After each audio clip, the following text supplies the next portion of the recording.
there are moments that we know, and we realize those moments that whenever something becomes certain in our heart and in our mind. And it's interesting, faith oftentimes grows not in the calm waters of life, but in moments where God reveals himself in a way that cannot be explained away by human strength or things that we've done.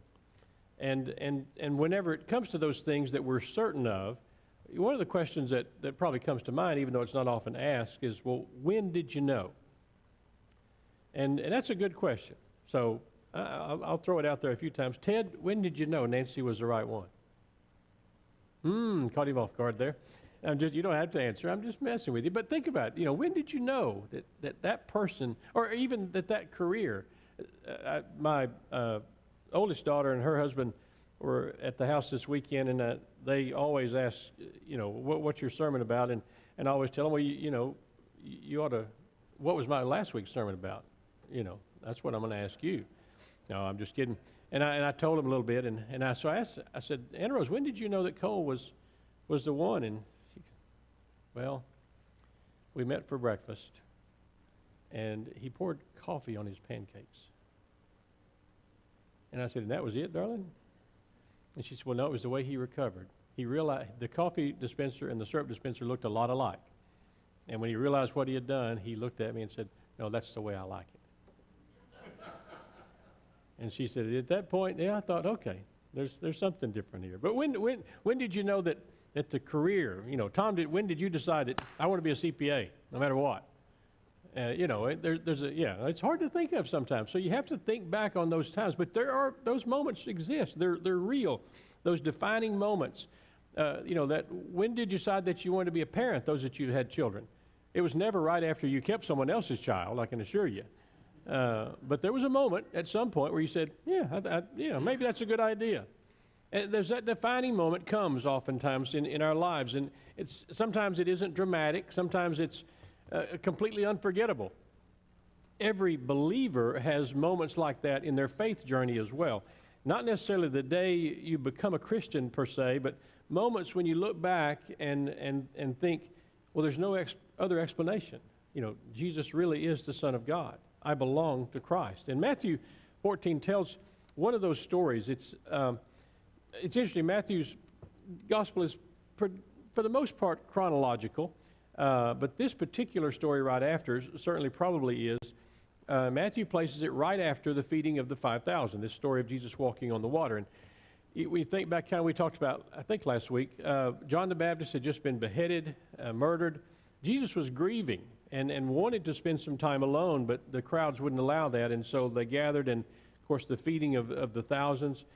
The disciples have got to be exhausted, and at the same time, they're amazed and wondering, how did that happen? I mean, we didn't have any food, and now we have lots of food, and not only that, from a physical standpoint, it appears that they were the only servers, and they pass out 5 loaves and 2 fish. My math got me there for a minute, sorry. And then pick up 12 baskets. I mean, they're running around everywhere picking all that stuff up. So these guys are, that was not what they signed up for necessarily. They didn't know it. And so they're exhausted. And so Jesus sends them out into the sea alone. And this wasn't an accident. It wasn't an afterthought. Verse 22 says, immediately Jesus made the disciples get into the boat. That Greek verb there is a strong one. It means to compel. It wasn't like, well, why don't y'all go ahead and get in the boat? It was, go get in the boat now. More like that. It was a very direct, intentional act or intentional command. And so Jesus kind of sends them into the storm intentionally. Not to punish them, but as we'll see, more to reveal himself to them. I mean, sometimes the place that we learn the most isn't the classroom, but it happens sometimes in the middle of the storm. And have you ever noticed that sometimes Jesus sends us into situations that we cannot control? Has that occurred to anyone? I mean, the disciples were experienced fishermen. This wasn't their first storm, but this seems like this storm was a bit more than what they were used to.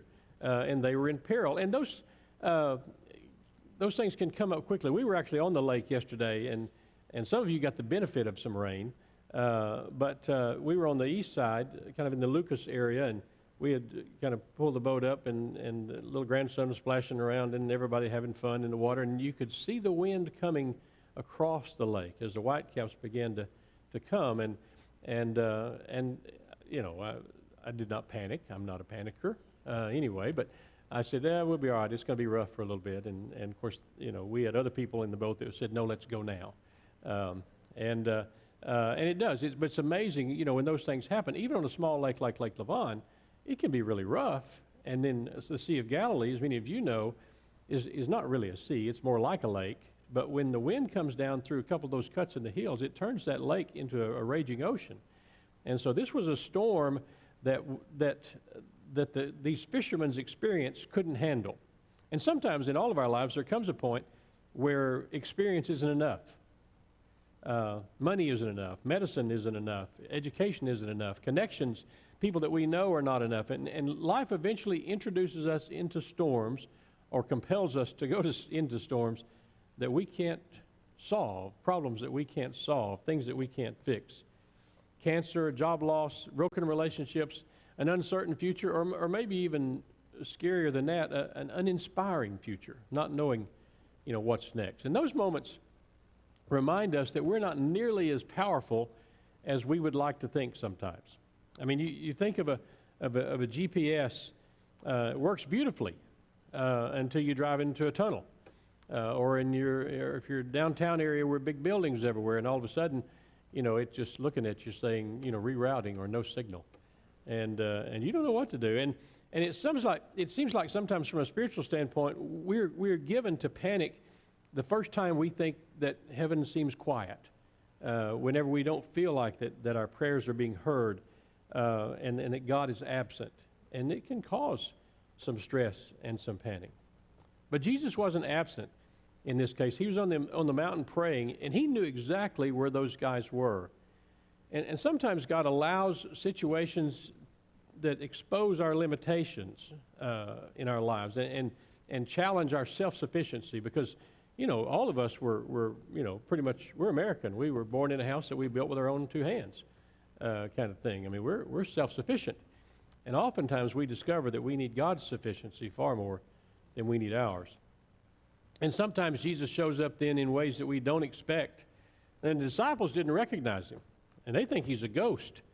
That was very tempting and maybe in 3 years when this passage comes back around, maybe we'll go on that they think he's a ghost sermon thing. I don't know. There's something there. I just couldn't put it together. But I like that. They think he's a ghost. How often does God answer prayers, but not in the form that we expect? We ask for healing, and God sends strength. We ask to be removed from the storm, and then God comes walking through it with us. We ask for certainty, and we get God's presence. And there is something remarkable here. Jesus doesn't calm the sea first. He reveals himself. That's the first thing. The greater miracle isn't the walking on the water, it's the revealing of Jesus as who he is to the disciples. And I wonder sometimes how many times we miss God's presence because we're looking for some method that we would prefer God use to communicate. Peter discovers that faith is about, you know, where he's looking, keeping his eyes on Jesus. And I think it's really unfair that Peter gets criticized here. I mean, you think about it. There are 11 other disciples that are still in the boat. But Peter's the one that gets the criticism. But Peter experienced something that nobody else experienced. Walking on water, I'm sure it was fascinating to him, and obviously it scared him to death. But it wasn't the greatest achievement. It was Jesus' invitation. That was the achievement, that he was being invited to walk on the water. Faith is not pretending that storms don't exist. Faith is deciding that Jesus is greater than the storm. Peter sinks, not because the wind got stronger or the waves got bigger, but because his attention shifted. And how many of us, myself included, have done that exact thing? Our circumstances just have to be bigger than our Savior. I mean, the way we look at it. Mountain climbers are told to stare at and to never stare at the thousands of feet below them, but always just that next solid grab and secure handhold that they can see. I don't know if any of you have ever been on a pamper pole. Anyone? Okay, well, it's going to be a long story. Ropes courses and challenge courses became big in the 80s. As you know, some of you know what those kind of things are. And I was on one time with a group of leaders, and the pamper pole was a 60-foot telephone pole that had a 12-inch square piece of wood at the top of it, and you would be kind of hoisted and belayed to climb the pole, but the challenge was to stand at the top of the pole. And so you had to climb over on that 12-inch square thing and stand straight up. And if you did that, then you completed that particular task. I did it. But as I said, it was one of those things that they told us very, very clearly, never look down. Always. Even when you stand on top, if you can, look out and look around. Do not look down. I didn't. I made it. Now, you can probably figure out why it was called the pamper pole. Work on that one. Some of that went over the Denison folks' head. I mean, went way over them. But some of you can work on that later on. But the point is, you keep your eyes focused on what you got to accomplish, and that's that little 12-inch thing, and then being able to be at the very top and see everything that you couldn't see otherwise. That was the accomplishment. Faith works similarly. Our faith is best practiced when we keep looking at Christ, and it just in that one faithful step at a time. It's not we don't have to look back necessarily as much as we need to look forward to Jesus. And because sometimes Jesus doesn't remove the storms in our lives until after we've learned who he is. Notice Matthew's order there. Peter gets rescued by Jesus, and then they enter the boat, and then the wind stops. And that's important because the miracle of peace that came about them came after the revelation of Jesus. A lot of us pray, Lord, calm the storm. But sometimes Jesus says, I'd rather you just look at me first. Get your focus right. Because storms eventually return. I mean, they're going to come in and out of our lives as long as we're here. But once you've truly seen Christ, you don't face storms the same way the next time. Matthew says those in the boat worshiped him. And that's an extraordinary thing. These are Jewish men. They have been raised in the synagogue, and faithful Jews only worship God, period. And yet here, they worship Jesus. They don't admire him. They don't thank him. They don't applaud him. They worship him, and they confess, truly, you are the Son of God.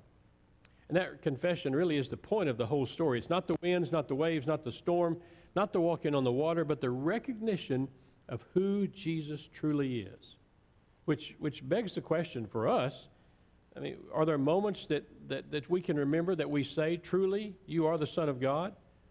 I mean, when we recognize the power of God and the presence of Christ in our lives, and it's that aha moment that, okay, this wasn't me, it wasn't this, it wasn't that, it was God. Sometimes it's in the diagnosis that, should have destroyed us, but somehow didn't even define us. Sometimes it's forgiveness that we never thought we would receive or have the courage to give. Sometimes it's peace that arrives before the answer is even figured out. Sometimes it's a closed door that years later proves to have been God's protection from something. Sometimes it's the birth of a child or even a grandchild. When you see so much of what you've done in your life in just those little bitty eyes, and you realize, oh yeah, truly Jesus is the Son of God. This is a miracle. Sometimes it's standing beside a grave and discovering that there's still reason to have hope. And sometimes it's in the quiet realization that God has carried you farther than you ever could have walked alone. When you look back over your life, there are moments where coincidence no longer seems like an adequate explanation. There are moments like that become that holy testimony, truly, you are the Son of God. We've all heard that familiar story of the footprints in the sand, and it's endured all these years because of it really does capture a profound spiritual truth. The person dreams of walking along the beach with Christ and notices that during the hardest seasons of life, there's only one set of footprints. We all know that story. And feeling abandoned, the person asks, Lord, why did you leave me when I needed you most? And Jesus replies, my child, those were not your footprints. Those were mine. During those times, I carried you. Now, whether or not the story is historical or true or anything, really, but just a cool story, that's all beside the point. It resonates with us because it echoes the promise of Matthew 14. The disciples thought they were alone in the storm, but Jesus never lost sight of them. Peter thought he was drowning, but before the waves could claim him, Christ's hand reached out to grasp him. And many of us recognize God's faithfulness most clearly in hindsight. We look back over storms that once frightened us, and we realize that the reason that we made it through was not on our own strength, but because of the presence of Christ. And those backwards glances become confessions of faith. They become moments when we bow in worship, either alone or in this group, and say, truly, you are the Son of God. And sometimes I think we need to ask ourselves, well, maybe we need to do this on a regular basis sometimes. Where has Jesus shown up unexpectedly in your life? What storm that you remember ultimately revealed that God was faithful and that God was not absent? What experience convinced you that God is more than a teacher or a miracle worker or someone who feeds a lot of people? If someone asked you why you believe that Jesus is the Son of God, what story from your own life would you tell? Because Christian faith is not built on merely inherited doctrine or abstract ideas or substandard preaching. It's sustained by encounters with the living Christ. Over time, every answered prayer, every sustaining grace, every rescue, every unexpected peace, every evidence, little or big, of God's presence adds another reason to join the disciples in that confession. Truly, you are the Son of God. Thanks be to God. Amen.